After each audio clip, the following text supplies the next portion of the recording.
अपनों से खाली होती हुई कांग्रेस के लिए मुश्किलें थमने का नाम नहीं ले रही। जब से कांग्रेस के राष्ट्रीय अध्यक्ष के चुनाव की घोषणा हुई है, तब से तो घमासान मच गया है पूरी पार्टी में। कौन बनेगा अध्यक्ष, इस पर फैसला नहीं हो पा रहा है और एक के बाद एक सदस्य इस पार्टी का दामन छोड़ते जा रहे हैं। हाल ही में गुलाम नबी आजाद ने दामन छोड़कर हाहाकार मचा दिया था पूरी पार्टी में और अब अध्यक्ष पद के लिए शशि थरूर जी ने अपनी घोषणा कर दी है कि मैं चुनाव लड़ूंगा और सीधे सीधे चुनौती दे दी है सोनिया जी को। और इन्हीं सबके साथ और भी मुद्दों पर चर्चा करेंगे। चर्चा के लिए हमारे साथ मौजूद हैं editor in chief Varun Bhansali sir, जो शशि थरूर जी ने सीधी सीधी चुनौती दे दी है घोषणा करके सोनिया जी को कि वो लड़ना चाहते हैं ये चुनाव, तो इस मसले पर आपका क्या राय है? देखिए, बहुत ही क्लियर और साफ साफ दिख रहा है कि अब कांग्रेस में क्या हो रहा है। सब्र के बांध बहुत सारे लोगों के टूटे जा रहे हैं। कुछ लोगों ने उस बांध के टूटने का इंडिकेशन कांग्रेस को छोड़कर दे दिया, जिसमें बहुत सालों से 50 से भी ज़्यादा सालों से कांग्रेस में रहे गुलाम नबी आज़ाद भी साफ साफ दिखे, और उससे पहले ज्योतिरादित्य सिंधिया, जतिन प्रसाद और ये नाम बहुत सारे हैं।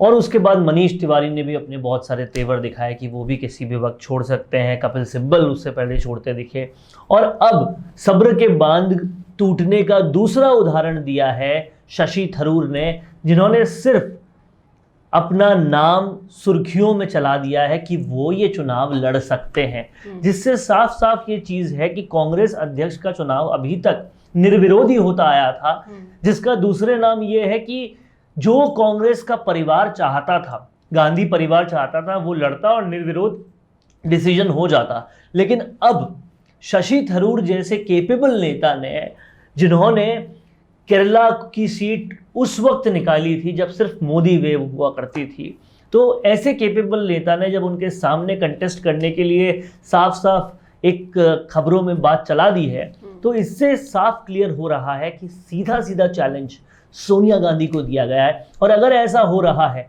तो ये कांग्रेस में विरोध का एक बड़ा स्वर अब निकल कर आया है कि इससे ज़्यादा सब्र नहीं रखी जा सकती।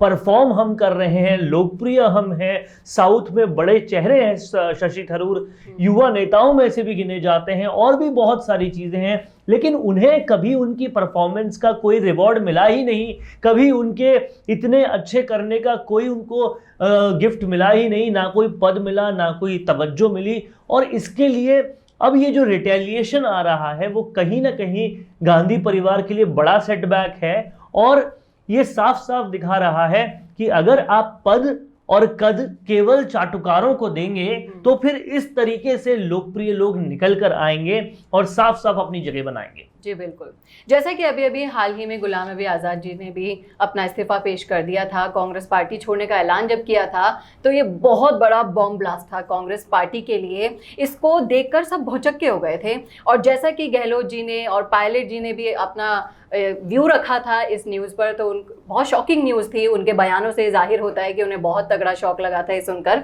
और उन्होंने कहा था कि कांग्रेस के संघर्ष के दिनों में जब इतने पुराने नेता साथ छोड़कर जा रहे हैं, तो हालांकि उन्होंने मान लिया अब कि कांग्रेस अभी संघर्ष कर रही है। तो आपका क्या कहना है? जाहिर तौर पे कांग्रेस संघर्ष कर रही है, इसमें कोई वो बात नहीं है। संघर्ष तो करना ही पड़ेगा, क्योंकि जब आप राइट डिसीजंस नहीं लेते तो फिर आपको संघर्ष करने की स्थिति में आना पड़ता है। लेकिन जहां पर ये आरोप लगाया गया कि संघर्ष के दिनों में ये सारे लोग छोड़कर जा रहे हैं, तो वहीं दूसरा पक्ष भी देखा जाना चाहिए कि संघर्ष के दिनों में आप उन लोगों को तवज्जो नहीं दे रहे जो कि इन संघर्ष से आपको बाहर निकाल सकते हैं।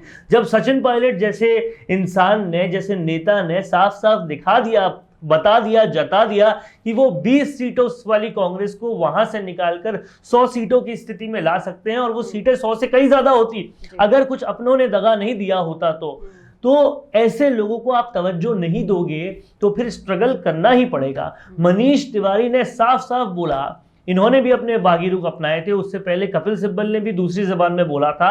G23 नेता जो बने थे, उन 23 नेताओं ने भी ऐसी ही चिट्ठी लिखी थी।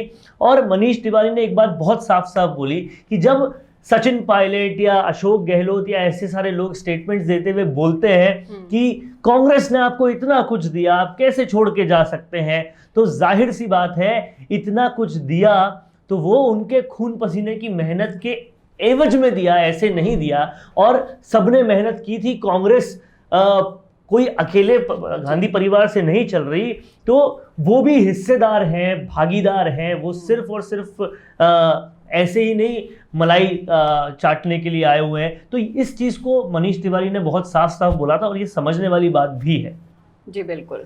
तो आपको क्या लगता है कि जो शशि थरूर ने साफ साफ चुनौती दे दी है, चैलेंज कर दिया है इसके लिए, चुनाव लड़ने के लिए, तो इसका क्या संदेश जाएगा युवा नेताओं पर? देखिए, संदेश बहुत स्पष्ट है, संदेश बहुत साफ है और ये संदेश कहीं ना कहीं बताता है कि जो लोग ज्योतिरादित्य सिंधिया, जतिन प्रसाद या आरपीएन सिंह की तरह छोड़कर नहीं गए कांग्रेस और अभी तक हैं, लेकिन उनको उनके काम का फल अभी तक नहीं मिला है, उनके लिए एक रास्ता साफ साफ क्लियर किया है शशि थरूर ने कि विरोध किया जा सकता है। गांधी परिवार भगवान नहीं है, आप विरोध कर सकते हैं, आवाज उठा सकते हैं, बात कह सकते हैं। और लोकतंत्र देश में, लोकतंत्र वाले प्रदेश में, लोकतंत्र वाले सिस्टम में जो इंटरनल पार्टी डेमोक्रेसी है वो भी चलती है, उसको एक्सरसाइज किया जाना चाहिए। आपको मैं बता दूं कि कांग्रेस पार्टी के अंदर बहुत कम ऐसा हुआ है कि इंटरनल पार्टी डेमोक्रेसी देखी गई है। यहां हो ये रहा है कि देश तो लोकतांत्रिक है, लेकिन उसके अंदर ये जो पार्टी चल रही है, जो सो कॉल्ड देश की सबसे बड़ी पार्टी है, वो पूरी हिटलरशाही से चल रही है। उसमें लोकतंत्र नहीं दिख रहा। उस लोकतंत्र को, जो कि कांग्रेस का सो कॉल्ड कॉन्स्टिट्यूशन कहा जाता है, उसको एक्सरसाइज करने की कोशिश की है शशि थरूर ने और उस बिल्कुल सेट पैटर्न में रूल्स के जरिए अपनी विरोध को दर्ज करने का वो कोशिश कर रहे हैं। और ये साफ साफ रास्ता है सचिन पायलट सरी के नेताओं के लिए, दीपेंद्र हुड्डा सरी के नेताओं के लिए, जो साफ बता रहे हैं तुम युवा हो, तुम काम करते हो, तुम विरोध कर सकते हो। जरूरी नहीं है चाटुकारिता करना, जरूरी नहीं है गांधी परिवार को भगवान मानना, तुम विरोध कर सकते हो और आगे बढ़ सकते हो। ये पहल जो शशि थरूर ने की है वो साफ साफ ये संदेश दे रही है। जी बिल्कुल। आपको क्या लगता है कि जो एक के बाद एक जो बॉम्ब ब्लास्ट कांग्रेस पर हो रहे हैं, इन सब का असर राजस्थान के विधानसभा चुनाव पर कैसा पड़ेगा? इन सब का असर बहुत बड़ा राजस्थान की विधानसभा पर पड़ेगा और जाहिर तौर पर विधानसभा चुनाव से पहले अगर कांग्रेस की आलाकमान जो है वो अशोक गहलोत, मुख्यमंत्री अशोक गहलोत को कांग्रेस अध्यक्ष बनाने पर आगे बढ़ती है तो उस पर भी पड़ेगा। और साफ सीधी सी बात है, राजस्थान में वो शख्स है कांग्रेस में मौजूद जो पूरे भारत में कांग्रेस के अंदर सबसे ज्यादा लोकप्रिय है, जिसका नाम सचिन पायलट है और बहुत बड़े कैलिबर के व्यक्ति वो देखे जाते हैं। तो साफ तौर पर ये जो बड़ा फर्क पड़ेगा वो उन पर भी पड़ेगा। और अगर ये इंडिकेशन मिल रहे हैं बेसिकली सचिन पायलट को कि अब आपको भी कोई स्टेप उठाना चाहिए। शशि थरूर ने स्टेप उठा लिया, उससे पहले गुलाम नबी आजाद ने उठा लिया। अगर आपको बाहर जाने जैसा स्टेप नहीं उठाना तो शशि थरूर जैसा उठाओ, लेकिन कुछ तो करो। ये हम नहीं कहते, ये वो सारे कार्यकर्ता कहते हैं जो सचिन पायलट को फॉलो करते हैं, वो सारे नेता कहते हैं जो सचिन पायलट के पीछे खड़े हैं। तो उनसे अब अपेक्षा है कि कुछ कदम वो भी उठाएंगे और जाहिर तौर पर उठाना पड़ेगा, क्योंकि हर सब्र की एक सीमा होती है, हर सहन शक्ति की एक लिमिट होती है। वो लिमिट अब क्रॉस हो चुकी है और सचिन पायलट जो अपना कैलिबर जानते हैं, लोगों में अपनी लोकप्रियता जानते हैं, जो जानते हैं कि उनकी क्रेडिबिलिटी क्या है, अगर वो खड़े हो जाएंगे तो उनको लाखों की भीड़ ऐसे ही आ जाती है, वोट उनके नाम पे मिल जाते हैं। तो उनको अब इस चीज को एक्सरसाइज करना बहुत ज्यादा जरूरी है। जी बिल्कुल। और अगर कांग्रेस ने सही समय पर सही दिशा में कदम नहीं उठाए तो ये हैं वो परिणाम जो उसे आगामी भविष्य में भुगतने होंगे। कैसा लगा आपको हमारे विश्लेषण, कमेंट करके जरूर बताइएगा कमेंट बॉक्स में। आपकी राय जरूर लिखिएगा कमेंट बॉक्स में। नमस्कार।